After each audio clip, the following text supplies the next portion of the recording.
사무엘상 10장 17절로 27절의 말씀을 가지고 그래도 사랑하시기에 라는 제목으로 하나님 말씀 같이 묵상합니다. 지난 2011년 6월 2일 코리아가 탤런트라는 프로그램에서 한 청년이 출연을 했습니다. 외관상으로 보니까 굉장히 어리숙해 보이고 또 말도 굉장히 많이 어눌했지만 그 청년의 고백과 삶을 들어보면은 굉장히 많은 사람들의 마음을 움직이는 감동이 있었습니다. 불과 3살의 나이에 버려져서 고아원에 들어가게 되었고 고아원에서 누군지는 모르겠지만 매를 많이 맞고 구타를 당하면서 5살의 나이에 세상으로 버려지게 되었습니다. 그리고 사람들에게 이름이 아니라 항상 불리는 호칭이 야, 이 거지 새끼야. 이 말을 들으면서 대전의 유흥가 뒷골목에서 10년 동안이나 이 아이가 성장을 했던 것입니다.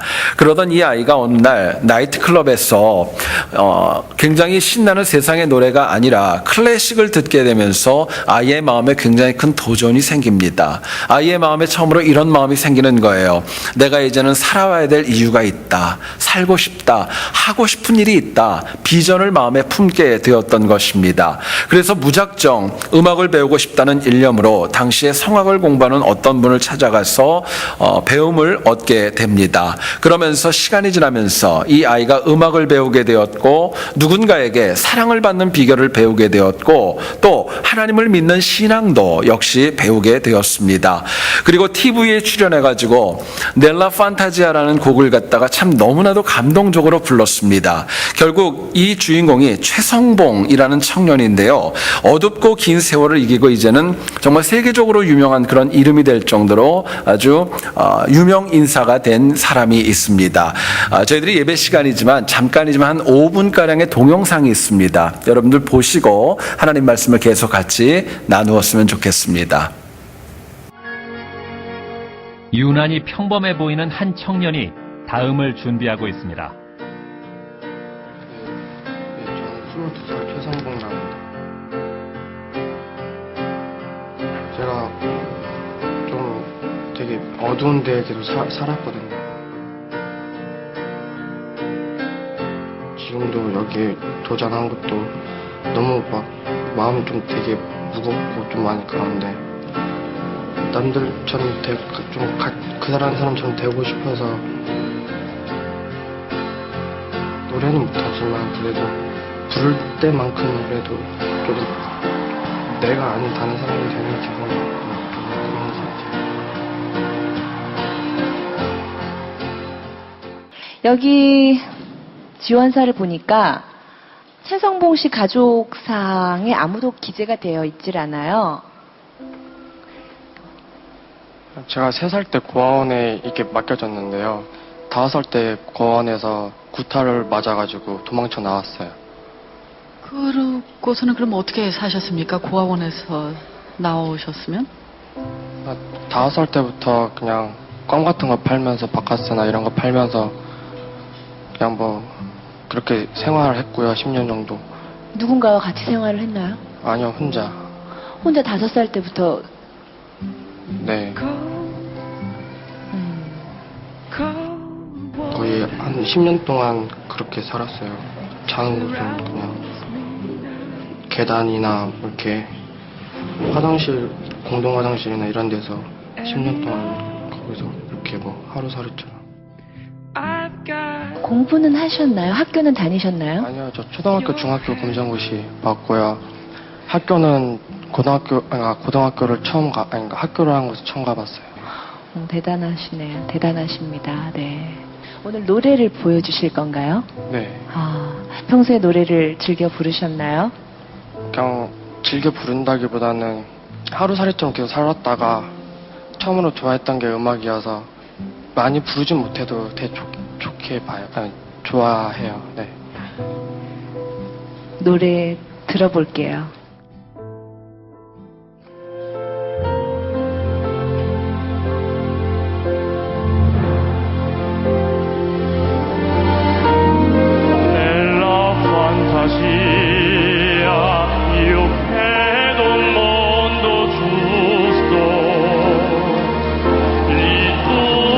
Vivo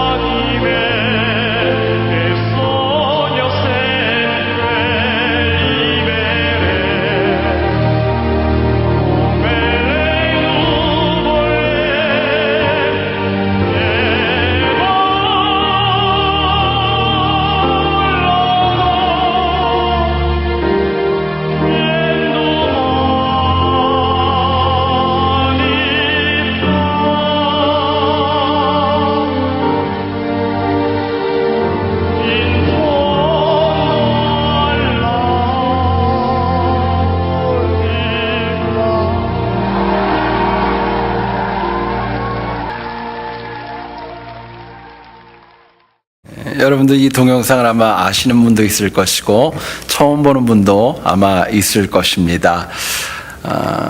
세상에 많은 사람들이 최성봉 씨의 이야기를 들으면서 눈물을 흘리고 안타까워합니다.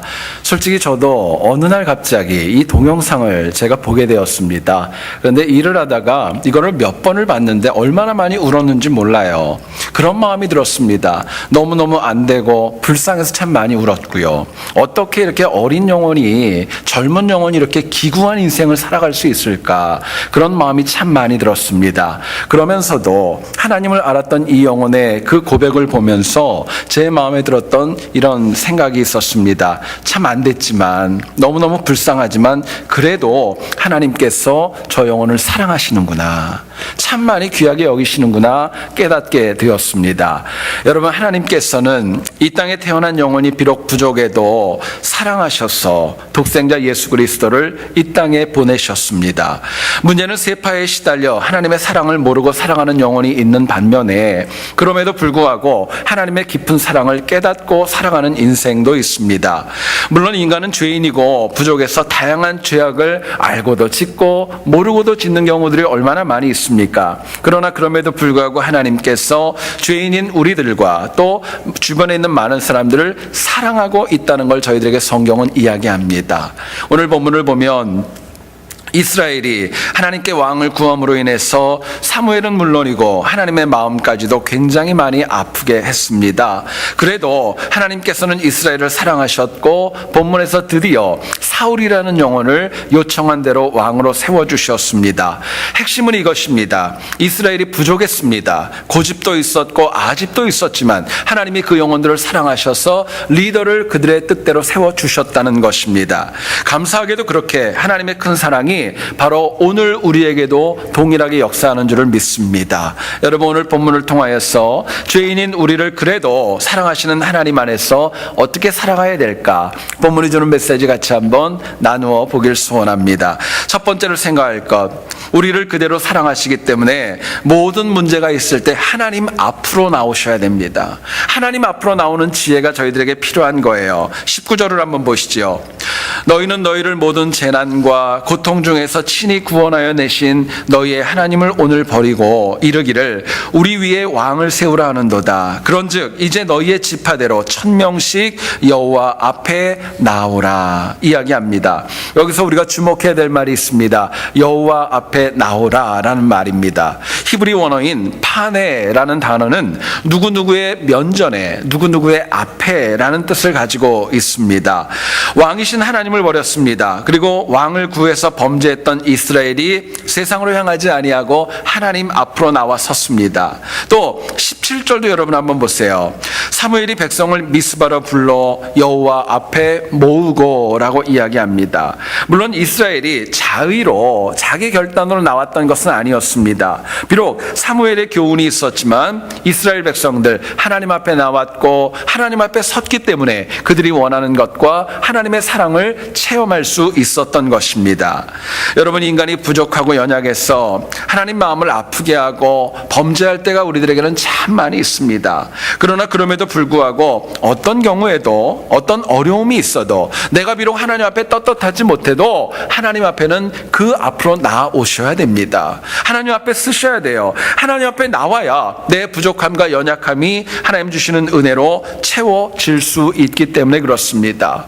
오늘의 문제는 너무나도 많은 신앙인들이 어려움과 아픔이 있음에도 불구하고 하나님 앞에 나오지 않고 하나님을 멀리하고 외면하고 자기의 세상을 향해 나가는 모습이 너무나도 많이 있기 때문에 그렇습니다. 자, 그렇다면은요, 우리가 그냥 하나님 앞에만 다 나오면 다 되는 것입니까? 이것으로 끝나는 거예요? 더 필요한 것은 없습니까? 본문은 저희들에게 이렇게 도전합니다. 우리가 하나님 앞에 나오는 것만큼 더 중요한 것은 나와서 말씀대로 순종할 때에 하나님의 사랑을 내가 온전히 체험할 수 있는 것입니다.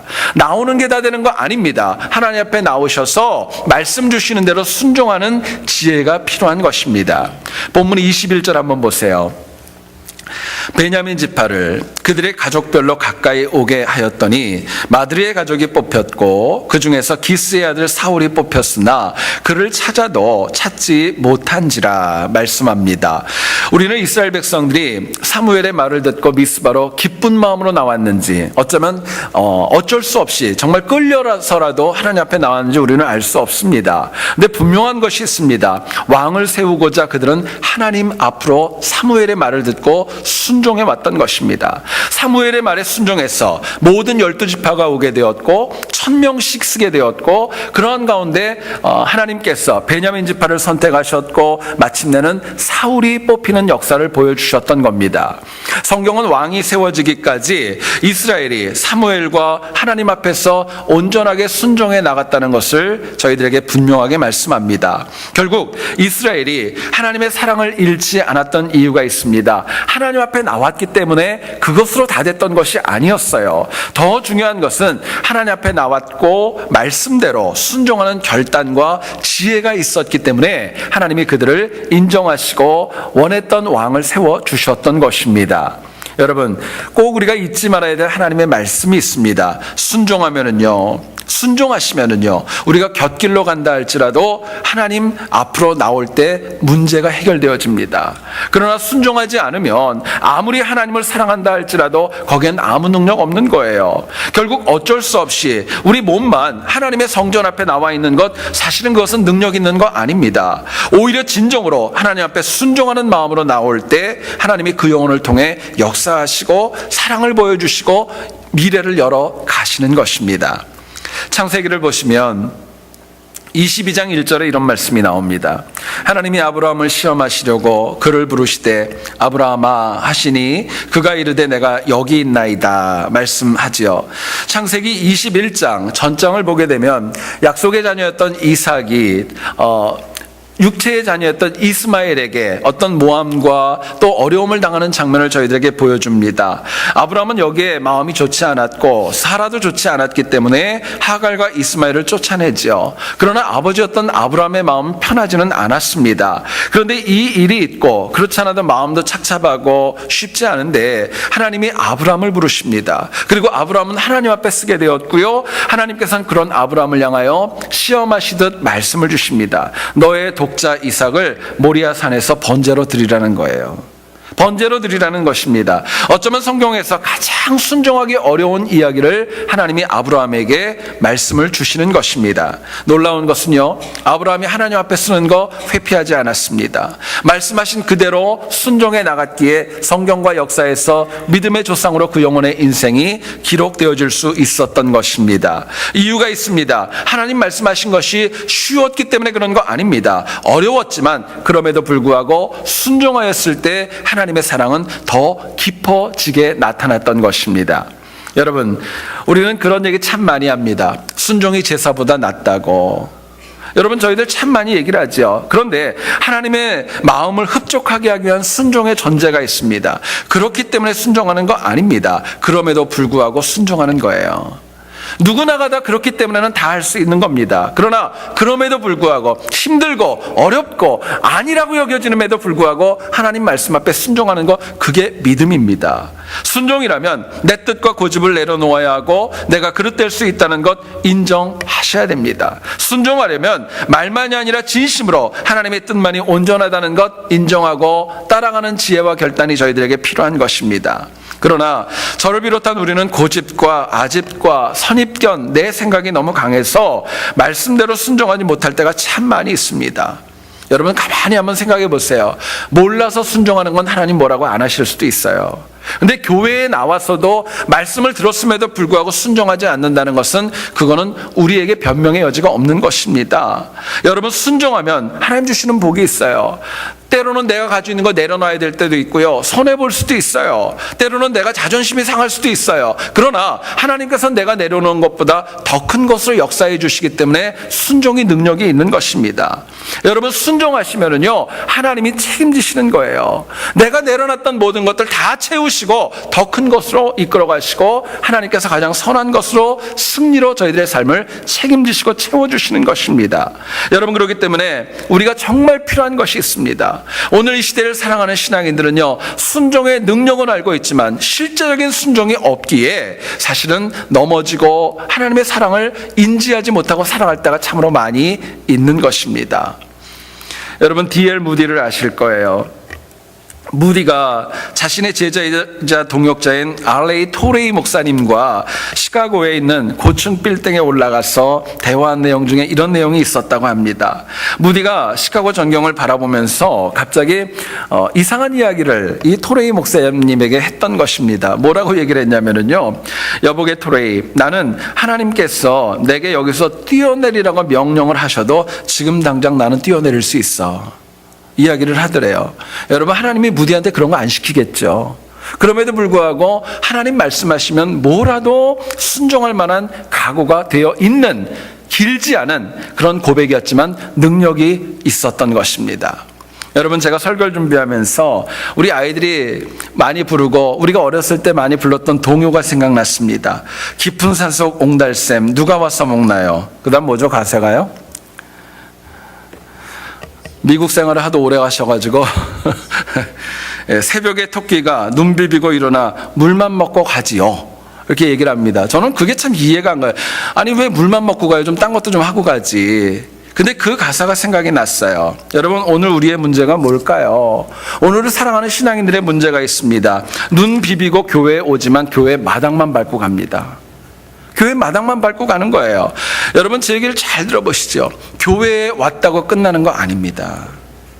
그게 다가 아니에요. 하나님이 정말 보시는 것이 있습니다. 얼마나 말씀 앞에 진지하게 섰는가, 얼마나 하나님 주시는 말씀 앞에 내가 순종하려 했는가, 이거 하나님이 보시는 거예요. 여러분, 간절히 바라는 것은요, 우리 모두가 다 하나님 앞에 나오고 또한 온전히 순종함으로 인하여서 하나님 주시는 사랑으로 날마다 승리하는 우리 모두 될 수 있기를 주의 이름으로 축원드립니다. 두 번째는요, 우리를 그래도 사랑하시기 때문에 하나님의 은혜 잊지 말고 살아가셔야 돼요. 하나님의 은혜를 잊지 않는 것입니다. 18절 말씀 한번 보세요. 내가 이스라엘을 애굽에서 인도하여 내고 너희를 애굽인의 손과 너희를 압제하는 모든 나라의 손에서 건져내었느니라 말씀하십니다. 여러분, 이스라엘은요, 지금까지 사무엘의 입술을 통해 다시 듣게 됩니다. 하나님의 사랑과 보호하심이 없었다면요, 생존 자체가 그들은 불가능했습니다. 민족 자체가 없어질 수 있었던 거예요. 그런데 이스라엘은 그렇게 큰 사랑을 받았음에도 불구하고 그 모든 사랑을 다 잃어버렸고 망각하고 말았습니다. 근데 더 감사한 게 있어요. 그럼에도 불구하고 하나님은요, 그들을 향한 사랑을 변질시키지 않았어요. 여전히 사랑하셨어요. 깊이 있게 사랑하셨습니다. 여러분, 그래서 비록 철없는 부탁이었지만 하나님께서는 하나님의 방법대로 하나님의 살아계심을 보여주면서 이스라엘의 왕을 세워 나가셨던 것입니다. 여러분, 오늘 우리와 이스라엘 백성들의 공통점이 있습니다. 하나님의 사랑 없이는 잠시도 못 살면서, 하나님의 사랑과 은혜와 보호하심이 없으면 1초도 살 수 없으면서 그 사랑을 너무나도 잘 잊는다는 거예요. 그게 이스라엘과 우리의 공통점입니다. 입술로는 참말 잘합니다. 나는 하나님 앞에 많은 것 받았습니다. 그 사랑이 너무너무 많이 큽니다. 고백하지만은요, 실제의 삶을 보면 하나님의 사랑이 없는 것처럼, 하나님이 없어도 살아가는 것처럼 아무렇지도 않게 살아가는 모습이 우리에게 너무나도 많이 있다는 것입니다. 근데 참 고마운 것은요, 참 감사한 것은요, 너무나도 많은 교회가 넘어지고 너무나도 많은 신앙인들이 넘어짐에도 불구하고 하나님께서는 그 사람들과 그 교회를 향한 사랑이 여전하시다는 거예요. 여전하시다는 겁니다. 문제는 우리가 그 사랑을 인지하지 못하고 너무도 쉽게 잊어버림에 있습니다. 여러분, 간절히 부탁드리는 게 있어요. 다른 건 다 잊어버리셔도 돼요. 다른 건 망각해도 돼요. 그런데 하나님이 나를 사랑하신다는 거, 그거는 마음에 새길 수 있기를 소원합니다. 잊지 마셔야 돼요. 자, 그렇다면 우리가 하나님의 은혜를 잊지 않고 살아가려면 과연 뭐가 필요할까요? 어떤 태도가 필요할까? 본문은 저희들에게 이렇게 얘기를 합니다. 하나님께서 항상 나를 가장 선한 길로 인도하시기 위해서 지금도 일하신다는 거예요. 하나님이 나를 위해 일하신다는 거, 그거 믿자는 것입니다. 그럴 때 내가 은혜를 잊지 않는다는 겁니다. 나를 위해 일하시고 나에게 은혜를 주시고 나를 살리시는 그 일하심을 믿는다면요, 넘어지지 않는다는 것입니다. 19절 다시 한번 보시죠. 너희는 너희를 모든 재난과 고통 중에서 친히 구원하여 내신 너희의 하나님을 오늘 버리고 이르기를 우리 위에 왕을 세우라 하는도다 말씀합니다. 여러분 19절을 잘 가만히 보시고요. 동사들을 한번 주목해 보세요. 버리다라는 단어가 나옵니다. 하나님을 오늘 버렸다라고 이야기가 나오죠. 오늘 버렸다라는 말로 한국어는 되어져 있지만 히브리 원어를 보게 되면요 과거형입니다. 이미 예전에 버렸다는 거예요. 그런데 하나님께서 고난 중에서 친히 구원하여 내시고 말씀하시죠. 구원하다라는 동사는요 현재형입니다. 예전에 버렸지만 지금 하나님이 구원하신다는 거예요. 또 동사 하나를 더 보시죠. 오늘 버리고 이르기를 말씀합니다. 이른다는 말도 현재형으로 되어져 있습니다. 여러분 제가 이 설교를 준비하면서 보니까 참 많은 은혜가 되어졌어요. 의미가 이렇습니다. 유대인들이 과거에 하나님 버렸던 거예요. 모른다고 했던 겁니다. 근데 하나님께서는 여전히 지금도 그들을 위해서 일하고 있는 것입니다. 그 영혼들을 구원하시기 위해서 일하고 있고 그 영혼들을 살리기 위해서 하나님의 말씀으로 그들에게 일러주고 교훈하시고 양육하신다는 말씀입니다.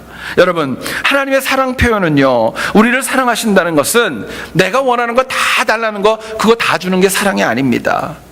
여러분 자녀들이 다 달란다고 다 주세요? 그건 아니지 않습니까? 진짜 하나님의 사랑이 있습니다. 죄인을 구원하시는 살리시는 은혜입니다. 내가 넘어져 있지만 나를 살려주시는 거예요. 또 부족하고 연약한데 하나님의 말씀으로 나를 양육하시고 가르쳐주시고 채워주시는 것입니다. 여러분 예수님께서 요한복음 14장 26절에서 이렇게 말씀하셨죠.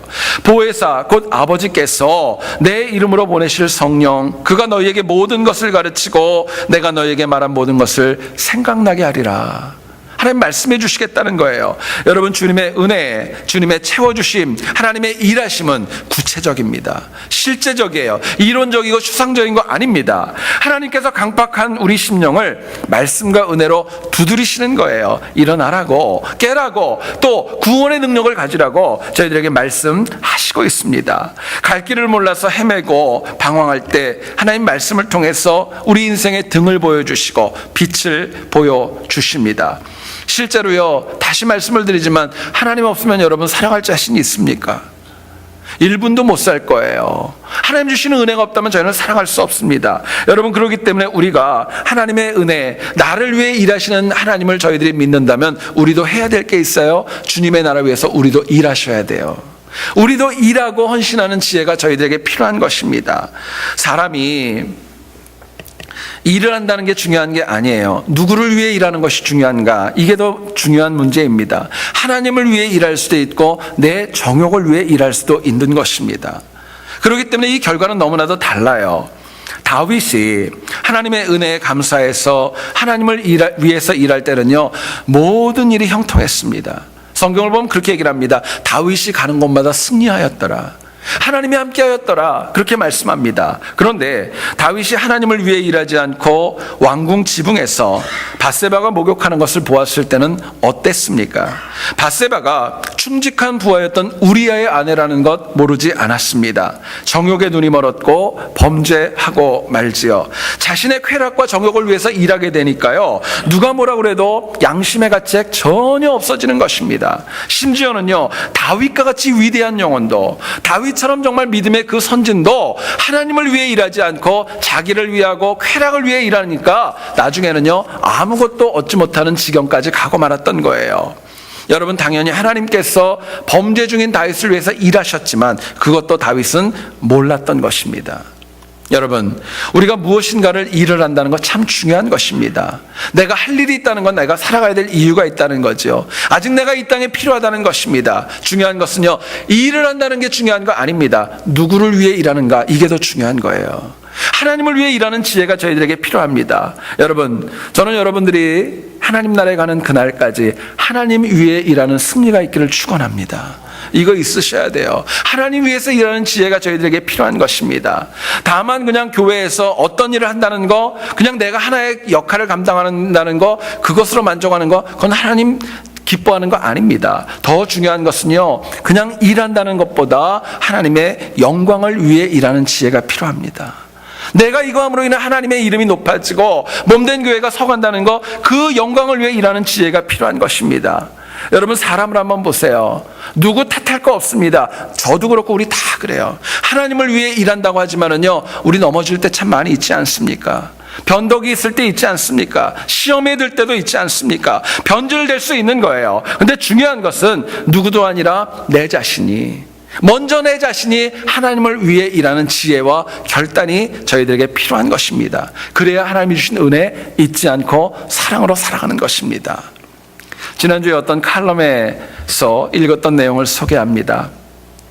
어떤 기자가 5,000명이나 모이는 교회 목사님에게 인터뷰를 하면서 질문을 했습니다. 목사님, 교인이 5,000명이나 되는데 정말 교회를 위해서 일하는 분이 얼마나 됩니까? 물어봤습니다. 그 목사님이 그렇게 답변하셨대요. 잠깐 생각하다가 한 10% 정도인 500명가량이 일하는 것 같습니다. 이야기를 했어요. 이번에는 다른 교회를 갔습니다. 그 교회는 1,000명가량이 모이는 한국교회였는데 가서 똑같은 질문을 했어요. 그 목사님이 얘기를 합니다. 약 한 100명가량이 충성스럽게 교회를 위해 헌신합니다. 두 의견이 똑같았던 것, 10%가 나왔던 것입니다. 인터뷰를 마치고 그 다음날 이 기자가 신문에 이런 제목으로 기사를 썼습니다. 들어보시죠. 교회에서 헌신자는 10%이고 나머지 90%는 교회 내 실업자들이다. 실업자가 90%고 10%가 헌신자라고 이야기를 하는 것입니다. 여러분 한번 생각해 보세요. 똑같은 교회, 똑같은 장소, 똑같은 시간, 똑같은 목회자를 통해 같은 말씀을 듣고 신앙생활을 하는데 왜 누구는 헌신자이고 왜 누구는 실업자로 인정을 받아야 되는 것입니까? 더 중요한 질문이 있습니다. 여러분들은 어떠세요? 여러분들은 어떻습니까? 나는 실업자입니까? 아니면 교회 내에서 헌신자입니까? 굉장히 중요한 질문이죠. 하나님께서 과연 어떤 인생을 기쁨으로 흠양하실까? 너무나도 자명하지 않습니까? 여러분, 부족하고 연약하다는 거 이게 중요한 거 아닙니다. 나이가 많다, 건강이 안 좋다, 이것도 중요한 거 아닙니다. 여러분, 은혜 받으셨다면 하나님의 영광을 위해 일하셔야 돼요. 그게 우리가 살아가야 될 목적이고 이유입니다. 길지 않은 우리 인생에서 은혜 주신 하나님을 위해 일하며 살아갈 수 있는 시간 여러분 얼마나 될 것 같아요? 사실은 많지 않습니다. 여기 보면 연세가 있는 분들도 있고 그나마 젊은 분들도 있는데요. 얼마나 될 것 같으세요? 얼마나 빨리 가겠습니까? 여러분, 우리가 부족하고 연약하지만 하나님이 주시는 은혜와 사랑을 깊이 마음에 새기고 또 새겨서 항상 주님을 위해 일하는 헌신이 있기를 다시 한번 주의 이름으로 축원드립니다. 하나님께서 우리 인간을 이 땅에 나게 하신 분명한 목적이 있습니다. 여러분, 목적이 있어요. 내가 이 땅을 살아가는 이유가 있고 새한교회에 나오는 목적이 있고 또 예수 믿는 목적이 있고 누구의 부모가 된 목적이 있고 어디에서 일하는 목적도 분명히 있는 것입니다. 그리고 그 목적 가운데는 하나님의 깊은 사랑이 있습니다. 우리를 책임지시고 이끌어가는 사랑이 있는 거예요. 이것은 부자와 가난한 자, 현명하고 어리석은 자, 강한 자, 약한 자 구분이 있을 수 없는 것입니다. 여러분이 이민자의 삶이 쉽지 않아요. 너무너무 어려워요. 아무도 알아주지 않는 경우 많이 있고 억울한 경우도 많이 있고 정말 상처나고 눈물 나는 경우 참 많이 있습니다. 오늘 제가 오전에 한 가정에 신방을 했습니다. 몇 주 동안 교회를 나오지 않으셨고 또 가서 예배를 드리고 말씀을 듣는데 제가 나오면서 정말 마음이 많이 아팠어요. 한 1시간가량을 있었는데 너무너무 힘들다, 괴롭다, 해야 되는지 모르겠다, 정말 마음 아파서 절절히 고백하는 그 내용을 들으면서 얼마나 많이 힘들었는지 몰라요. 기도 제목을 가지고 왔습니다. 여러분, 이민자의 삶이 쉽지 않아요. 억울한 것도 많이 있어요. 그런데요, 더 중요한 게 있어요. 하나님이 우리를 사랑하신다는 거예요. 그래도 사랑하신다는 거예요. 제가 그래서 그분한테 그 말씀을 증거했어요. 마태복음 28장 끝절이에요. 볼지어다 내가 세상 끝날까지 너희와 함께 할지어다. 여러분, 원어를 보면 그게 현재형이거든요. 하나님이 지금도 함께 하신다는 거, 그 말씀 가지고 위로하고 고백했던 기억이 있습니다. 여러분, 하나님이 우리를 사랑하십니다. 하나님이 우리를 사랑하세요. 그렇기 때문에 우리가 말씀대로 순종하여 하나님 앞에서 살아가고 나를 위한 하나님의 일하심과 은혜를 기억해서 하나님 나라를 위해서 저희들도 일하고 순종하고 헌신하는 승리가 우리 모두에게 있기를 다시 한번 주님의 이름으로 축원드립니다. 우리 같이